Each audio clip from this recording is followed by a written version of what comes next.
I'm Becky Davis. I am originally from Georgia. I was born and raised in Columbus, Georgia, but lived all over the state. My background is I lived in Georgia most of my life, but moved up to New England in 2012 with my family. I went back to school to finish my degree in art. My intention was to teach. I've always enjoyed teaching, and so I went back to teach, graduated, and now I find myself a full-time artist who still enjoys teaching, but through my art. The women in my family inspire me. My mother, my grandmother, before she passed, my great-grandmother, and my aunts, because they are the strongest people I know. They went through a lot.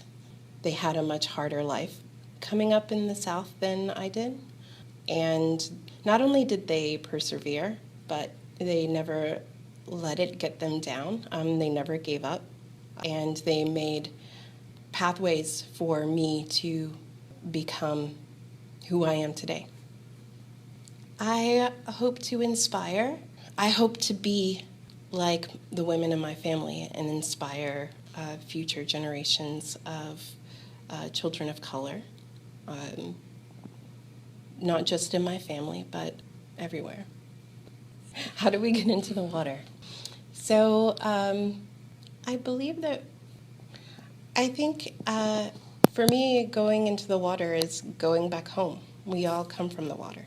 The water that has been on Earth is the same water that's recycling, so from the beginning of time until now. So the water connects us, and I feel like the water holds a record of everything that's happened in the past and the future.